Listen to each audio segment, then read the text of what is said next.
Okay, hi, very good evening once again. So, in this session, let's try to look into some key points pertaining to periodontics, right?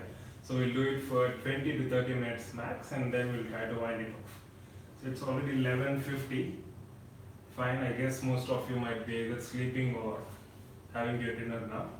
Right, hi, Preeti, yes, Preeti M, Preeti Axel, Nishi, Kinjal, hi.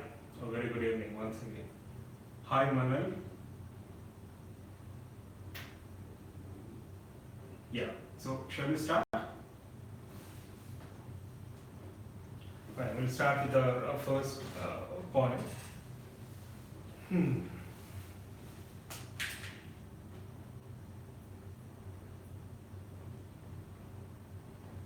So if I ask you like under normal or ideal conditions, so as I said, we'll be discussing key points pertaining to perio, right? So under normal or ideal conditions, what is the depth of gingival sulcus?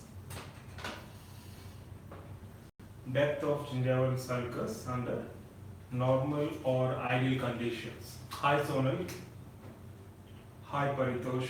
Good evening.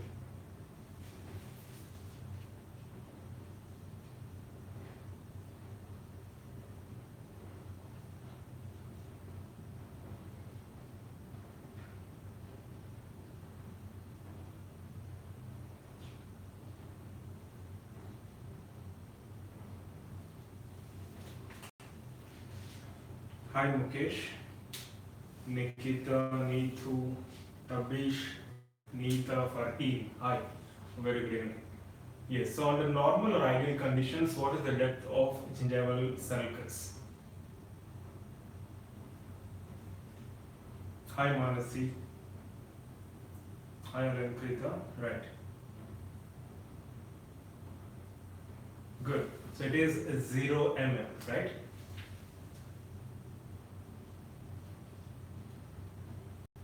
So when you consider, or what is a normal sulcular depth clinically? In a normal scenario, what is a normal sulcular depth? Hi Manikala. Yes. It's around 2 to 3 mm, right? So beyond 3 mm or beyond 4 mm, we consider that as pocket, isn't it? Right. Good. So, as I said, under ideal conditions, it's 0 mm. So normal sulcular depth, clinically,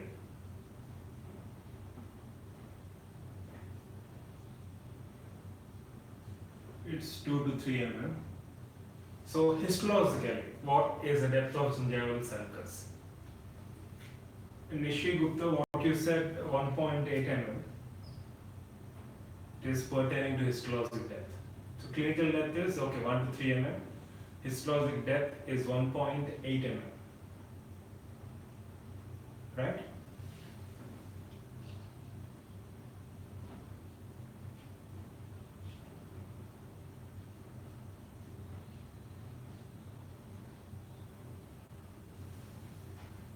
Good.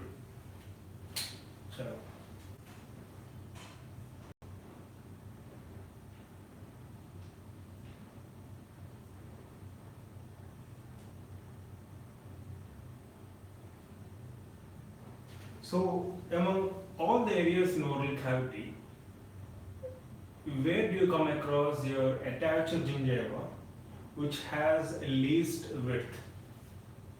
So in different parts of oral cavity, you have attached gingiva pertaining to your centrals, laterals, canines, till your molars.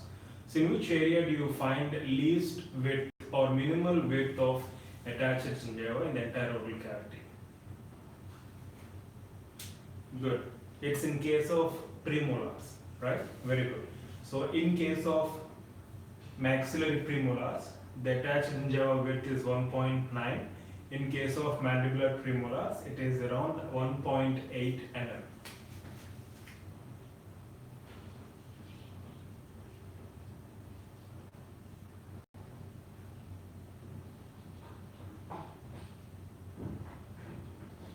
So width of attached gingiva in case of maxillary premolars 1.9 mm.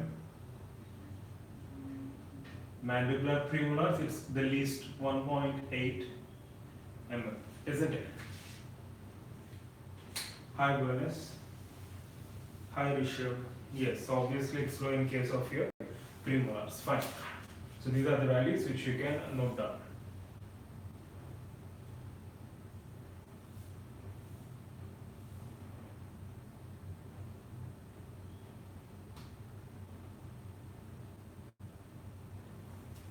So you might have heard of biologic width. Also, we covered that previously.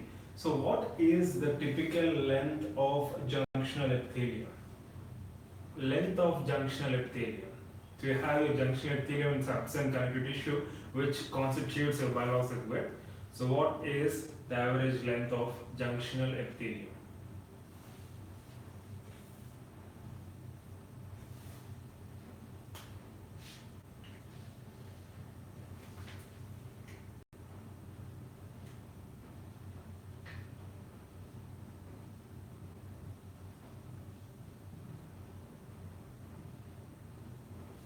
Yes. Yes, Shivani. Bingo. 0.25 to 1.35 mm. It can range from 0.25 to 1. So all these are memory based. We need to just revise them before exam.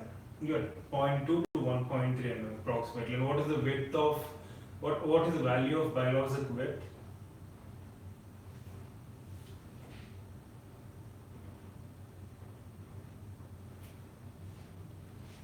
Yes, Shivani, Preeti, Bernice. Yeah. Around 2 mm, right? 0.97 plus 1.01 approximately 2 mm. No, good.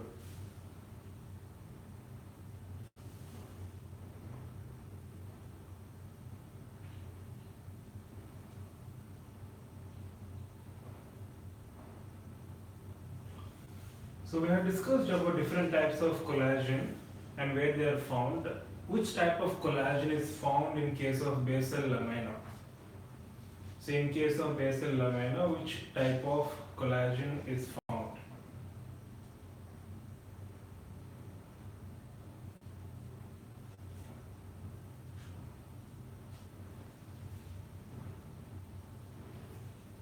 Yeah.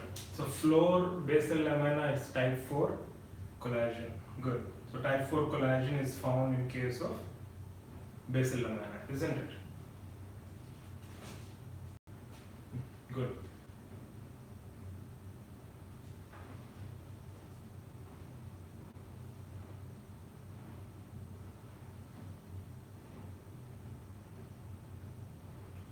In case of okay.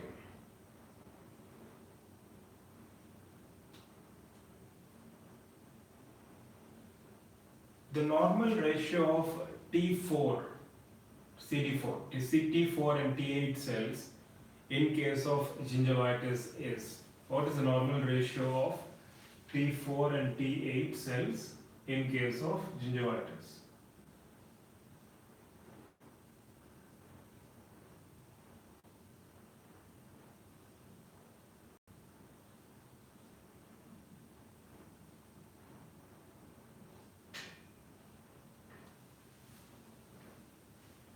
In case of gingivitis.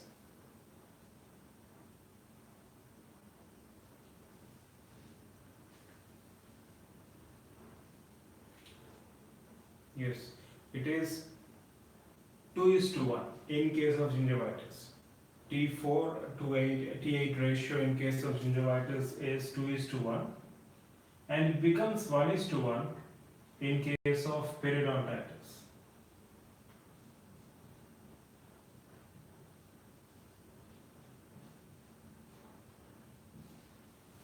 Okay.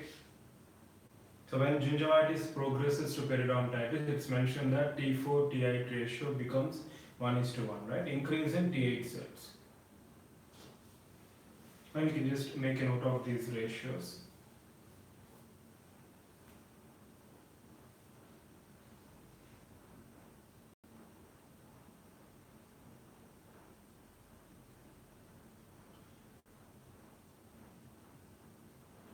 So you have something called as, you have different grades of furcation, right? So which probe is used to evaluate the furcation area?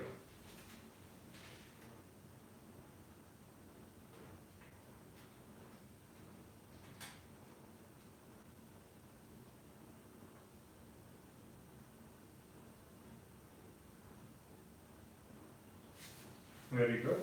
So we use a neighbor's probe, right? So neighbor's probe you might have seen in your department, curved one which helps in orienting in the furcation area. So we have different grades of furcation as you're all familiar with, Glickman's. So among all these furcation defects, so in which type of furcation defect do you find this cul-de-sac? Cul-de-sac is nothing but a blind closed end, right? So cul-de-sac lesions are seen in furcation. Which kind of furcations? Cul-de-sac, a closed end.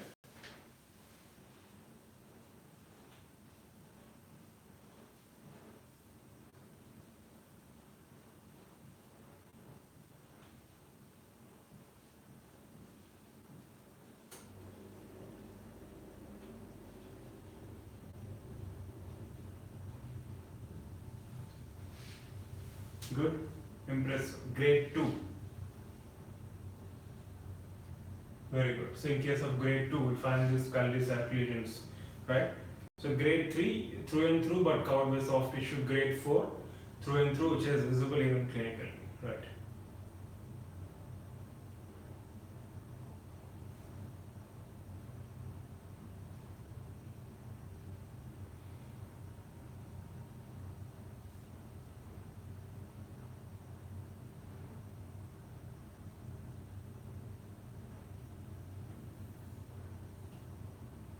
Okay, alright. I was asking my students this question. How many of you have gone through the composition of your toothpaste? When you brush your teeth, have you ever seen the composition of your toothpaste?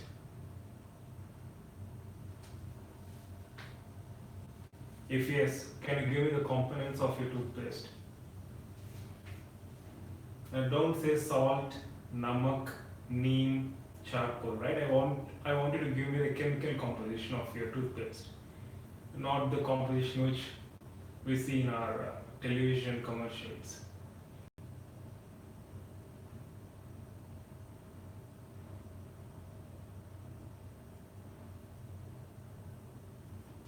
Okay, obviously you have fluoride. Okay, sodium monofluorophosphate, sodium lauryl sulfate, a foaming agent, glycerine, abrasives, humectants, yes, Brijesh. Triclosan, very good, antibacterial triclosan, peppermint, lauryl sulfate, methylphenidate, really? I didn't find it. Okay, so foaming agents, good. So you're telling me the composition, right? So what is the concentration of fluoride that's present in your toothpaste? Yeah, calcium carbonate, we have these abrasives and all.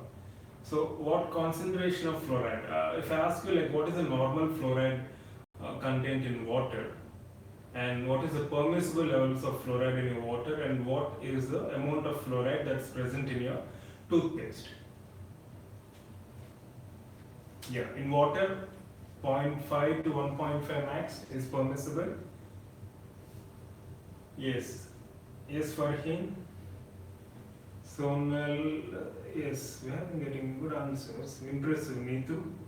Manal, Shruti, Brijesh, wonderful. Vijay Lakshmi, Farheen, yes, Shruti. Yeah, yes, it's around 1000 ppm, isn't it? Very impressive.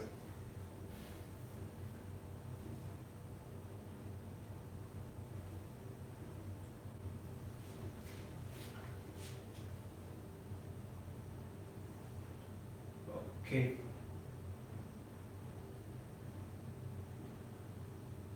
So what is the condition of oral cavity at birth?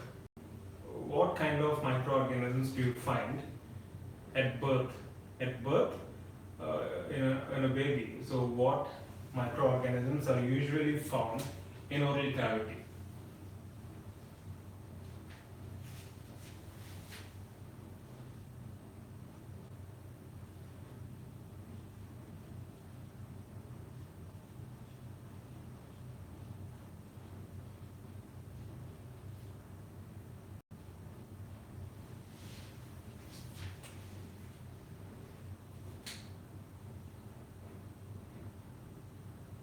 Okay, Streptococcus mutans, sterile, salivarius, no microorganisms, sterile. After a few days, we have bacteria. Pristine condition followed by colonization. Excellent. So at birth, it's pristine, as BS says, as most of you said, as Preeti said. So it is sterile. You have no microorganisms in oral cavity at birth, right?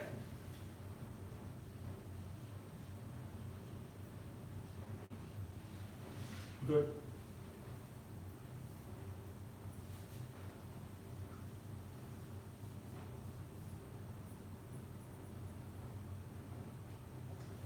So what is periodontometer? Periodontometer.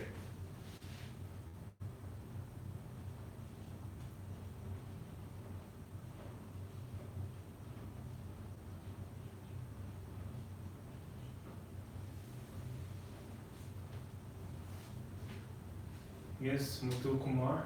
Yes, window of infectivity. That's good. Nishi. You transmitted from mother, right?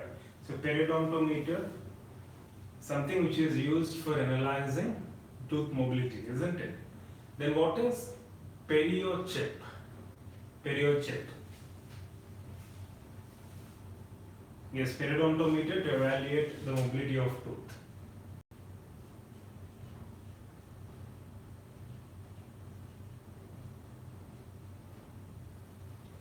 So what is periochip? Local drug delivery, very good. Chlorhexidine chip of specific dimensions, right? Okay.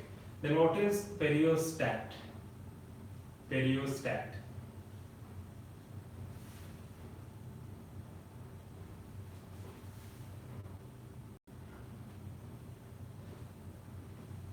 Periostat.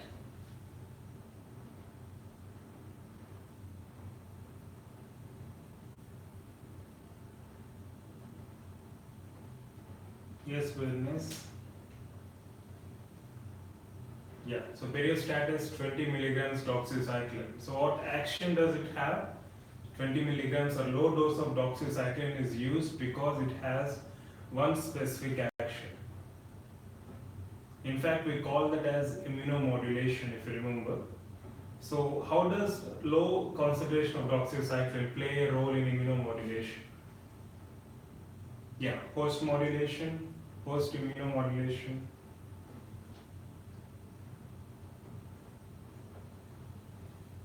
Very good. It reduces collagenase activity, not collagen activity. It's anti-collagenase. It prevents destruction of collagen, isn't it? Good. So we have various other terms with perio. You can refer one of the YouTube videos, the earliest videos which I have made, maybe last year. It's there in YouTube and e-classes. You can refer to that for more information, right? Yeah.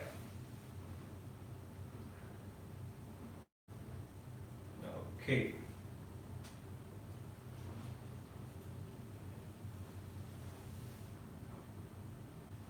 Vocation involvement is most commonly seen in which area of oral cavity? Vocation involvement.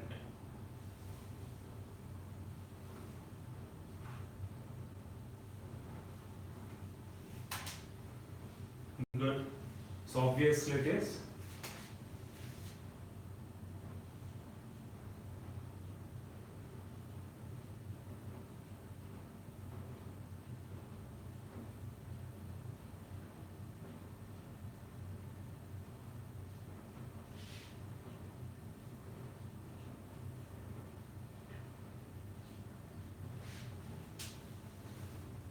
Mandibular first molar.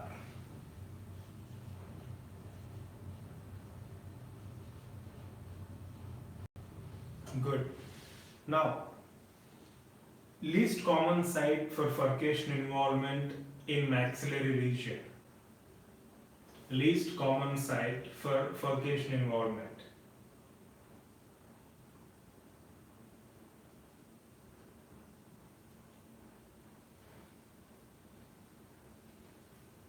Premolars, right?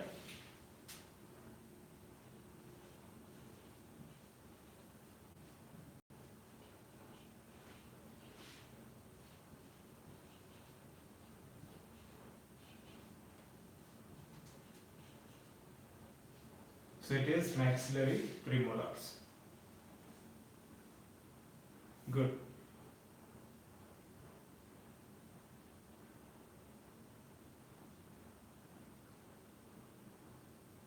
Okay. Also, there are few numericals which I wanted to highlight. What is the total surface area of cervical epithelium in a healthy periodontium?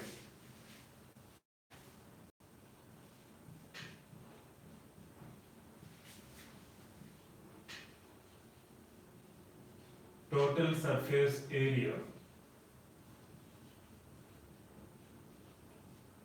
of cervical epithelium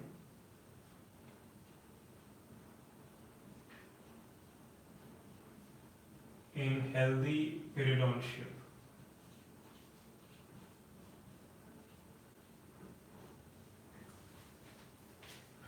Okay, can you make a guess?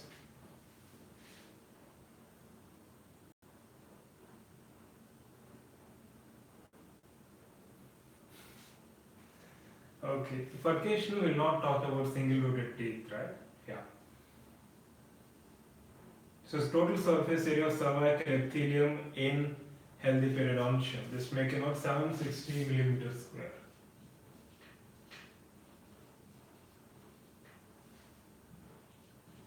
Right? 760.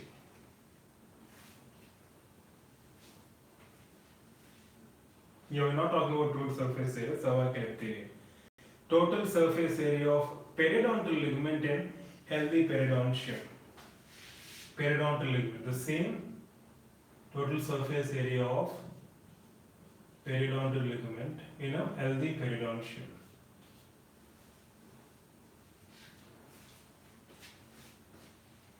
Yeah. Just make a note, 48 mm square. Okay? Right. And when you're doing scaling, what should be the angle of your ultrasonic scaler tip in relation to tooth surface? What should be the angulation? Ultrasonic tip compared to your tooth. Acute or obtuse or 90?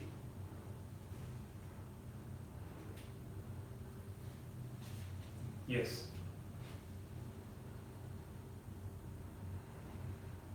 45 to 90?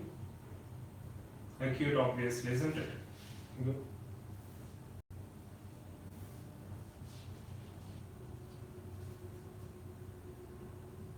So, let me ask you one purely memory-based question. 1 gram of plaque contains how many microorganisms? Since you answered the speed of light previous live session, you should be able to answer this also.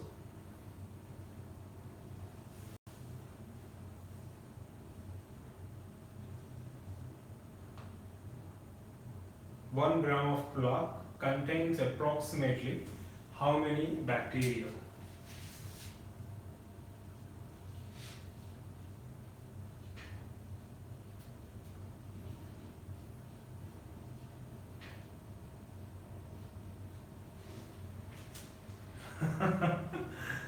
I just asked you, I just made a blind comparison. It doesn't mean that it's equivalent to speed of light. Okay. Anyways, well tried. Yes, it is 2 into 10 power 11. Vijay Lakshmi, very good.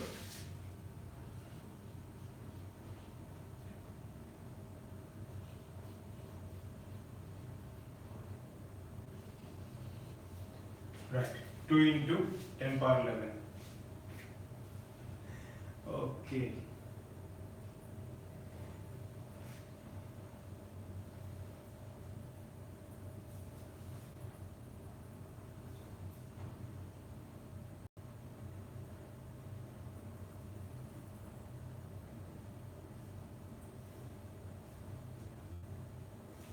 Okay, rest I think I've asked you previously. Okay, if I ask average number of swallowings per day, how many times do you swallow per day on an average?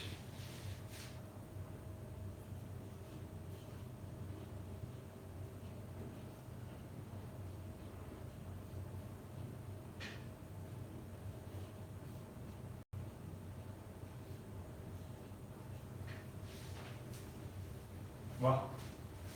How do you know that number is so accurate?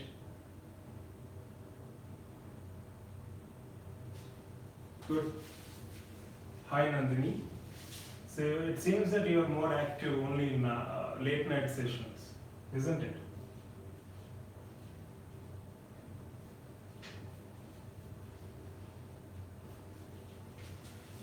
Okay.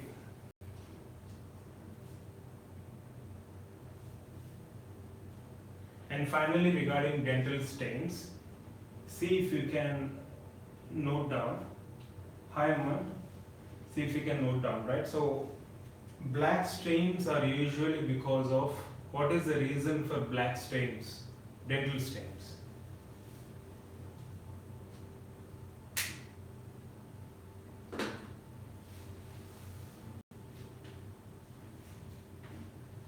Yes, pneumatitis, tobacco, lead poisoning, usually chromosome bacteria, black stains. And yes, also it can be your tobacco products and all. Green stains commonly seen in children because of chromogenic bacteria. Okay, orange stains, serratia, marcescens, fine. Brown stains, increase in tannin. Okay, right.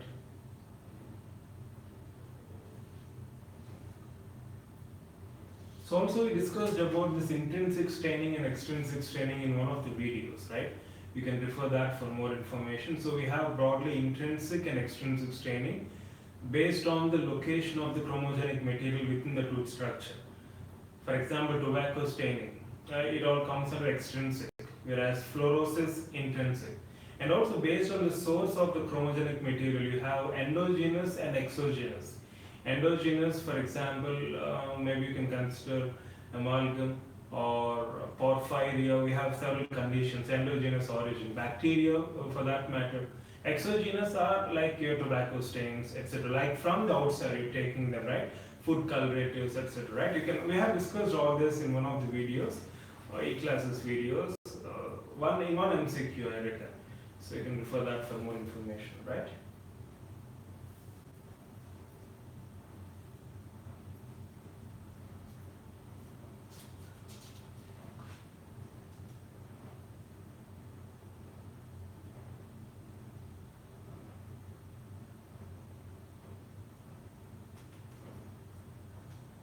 So normal probing force, but I've seen this in your Karanza also.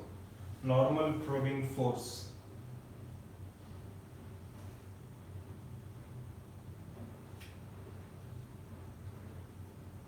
Yes, Preeti, there is nothing like answer. Just discussing in general the stains and all. Usually chromogenic bacteria, actinomycetes, as you said. Yeah, 0.75 newtons. Yes, or 25 grams. Good.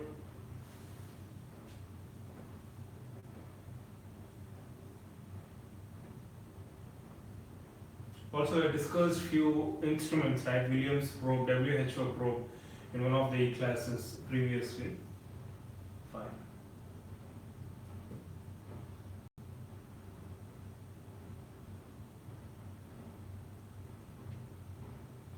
Okay, finally, we'll stop with this. It's already 30 minutes. What are the various clinical and radiographic features of trauma from occlusion? We have discussed this in E-classes also. So what are the various clinical radiographic features of TFO, trauma from occlusion?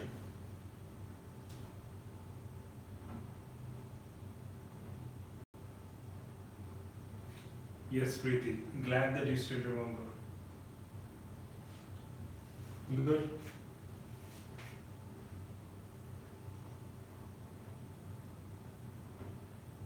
Yes. So clinically there will be mobility with minimum gingivitis or periodontitis or minimal inflammation of periodontium. But there will be, yes, so as you said, there can be mobility, right? So we have this Fremitus test which is positive, and radiographically. So radiographically, which kind of bone loss do you find? Yes, good. Fremitus test is positive, widening of period radiographical, and most importantly, vertical or angular bone loss, isn't it? Yeah. So increased width of period space, thickened lamina dura, vertical bone loss, root resorption, condensation of alveolar bones. We have discussed in detail previous, right? So trauma from occlusion, okay, and also fremitus testis posterior.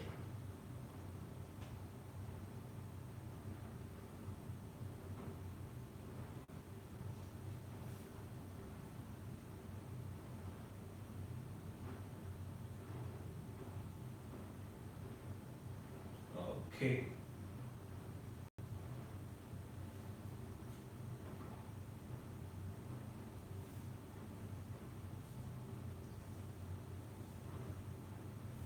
Okay, just in brief, a few indices and then we'll stop. PMA index denotes areas of inflammation. Pattern marginal PMA index denotes area of inflammation. Periodontal index, PI, severity of disease and masticatory efficiency. Plaque index, stillness and low, measures the amount of plaque that's present. Gingival index, obviously the severity of gingival inflammation. Oral hygiene index, surfaces, measures the amount of debris and calculus present. You might have recorded in your case histories also, right? And gingival periodontal index denotes the gingival status, right? If at all they ask you like plaque index is used for, so you can have these kind of questions, right? Yeah.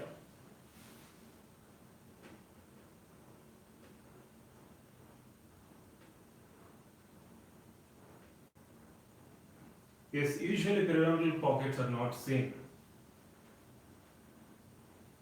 But if at all there is already existing or pre-existing periodontal condition, there can be pocket. But as such, trauma from occlusion doesn't lead to this periodontitis, right? It's abnormal forces acting on normal periodontium or normal forces acting on compromised periodontium, as in case of your gingivitis or periodontitis. It can be either way, right? Anyways, look into the video which we have done, you'll have more clarity, right?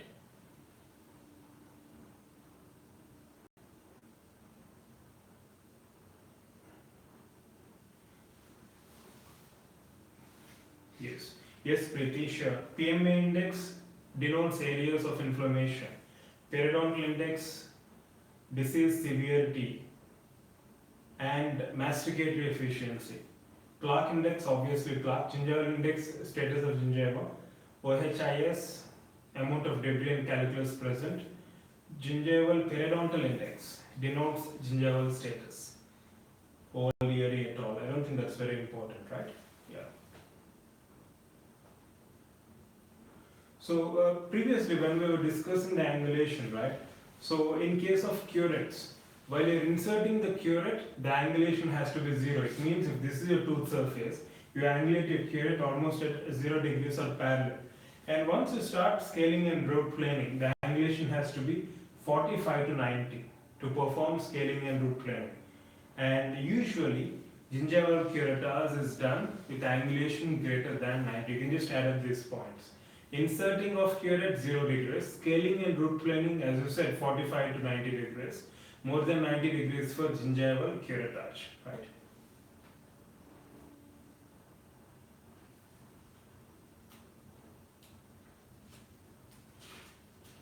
So as previously discussed, we have this dentifrices, abrasives, humectants, detergents, we have discussed that. Okay.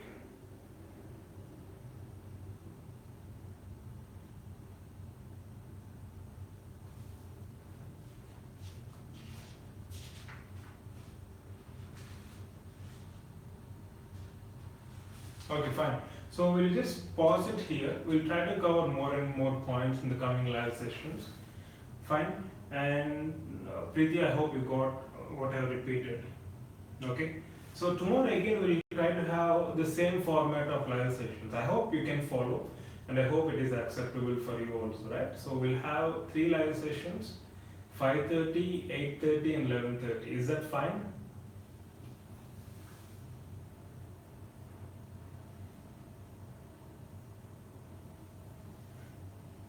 Yes, Srishti, you can enroll to our test series for image based, or you can even check out the playlist image based videos, you'll find more and more image-based videos there, right? For further questions, you can enroll to our test series as well.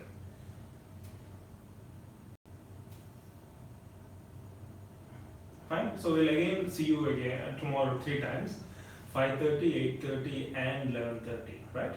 Okay. I'm doing it at 5:30 because I need to accommodate those who can afford that time, isn't it? Because if I again change the time of 5:30, it will be hectic for me to catch up with 8:30 session. So I had to uniformly divide the time. Anyways, you'll always have a chance to watch the recorded video. Fine? Yes, you're most welcome. So we'll try to cover more and more points, and we'll try to have this kind of overview of discussion, right? Yeah. Wish you all the best. And as I said, as I'm calling and informing you, so Joe, don't stress yourself much. Try to stay relaxed as much as possible and focus on giving your best, right? And I also said this, the more relaxed you stay, the better you're going to perform on the day of exam, right? So I love you all, take care, and see you again tomorrow at 5:30, right? Yeah, bye.